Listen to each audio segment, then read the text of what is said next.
when it comes to taking the test, obviously the nerves and the anxiety and being at the test center, not being in a familiar location, especially for first-time test takers, that plays a major factor. Is there anything you guys can do or you guys say if there's a student who either they're going in for the first test and they might feel really nervous, or they're a repeat offender of being very nervous during the test and underperforming? Well, I guess practice tests. Right? Is this reps? Oh, it's becoming Not just reps. I'm talking about taking the practice test in right amount of time. That simulates the actual testing center. With breaks and everything? Right, of course. with the proctor looking at you. Right. Right. I think the biggest mistake that students make is that they take it at home on their bed. Right. Right. They're drinking, whatever latte and watching Netflix on the other screen, and I mean that's not very. It doesn't mimic an ACT test center. You should just go find yours. I mean, it doesn't have to go extreme. But I joke around with my students that we should all go to a sauna and just take it in a sauna, right? You have to condition yourself.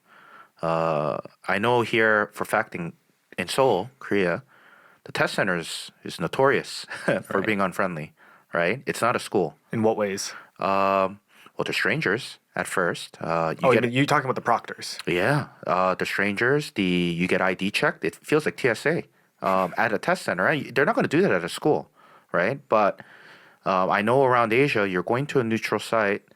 They're going to ask for a passport. When I took the test, they pat me down to make sure nothing was in my pocket because it was a computer lab, and then they had a CCTV on each computer. Now I'm sure it's not the same for all test centers, but you're gonna have to somehow condition yourself to take it in that environment.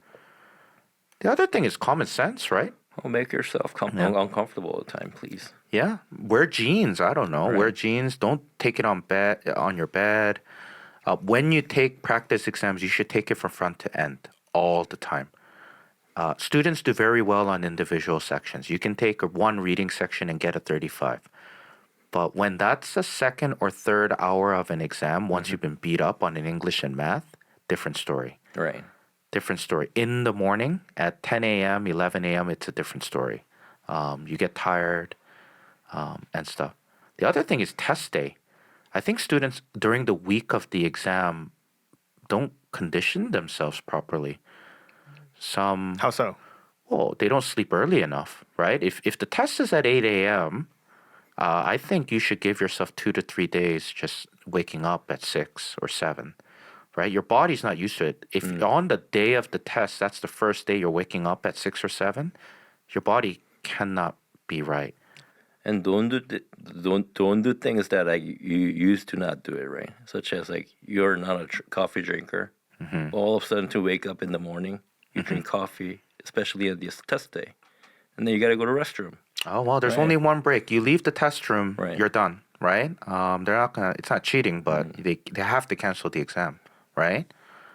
I've seen students. I think there are a lot of students who spend a little too much time on the computer, right, and on their cell phones.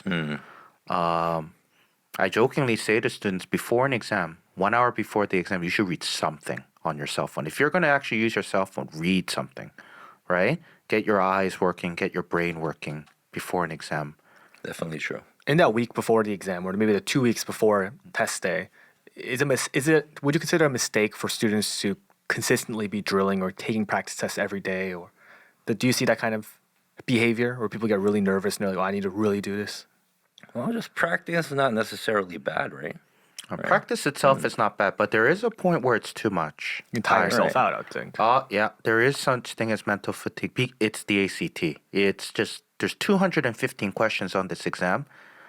Let's hypothetically say you've taken 2 to 3 exams just for one day before an exam. That's a lot of questions for anybody, right?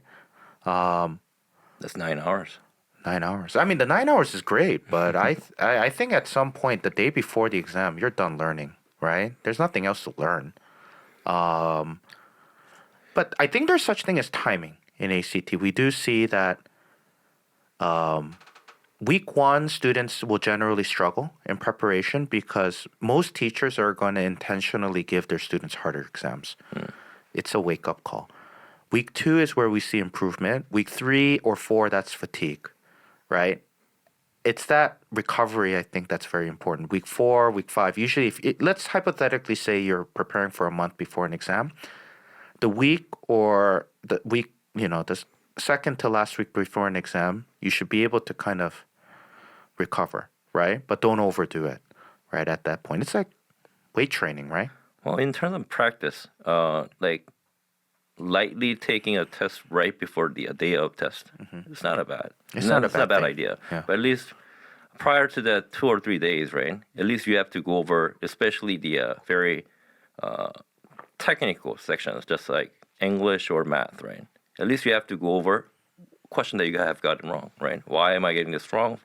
And then you got to figure it out because, again, like 70 to 80% of the test questions are actually pretty similar in terms of English and math anyway, right? So if you're getting certain specific questions wrong, then we might have a chance that you have similar question coming out of the actual test. So just review yourself, right?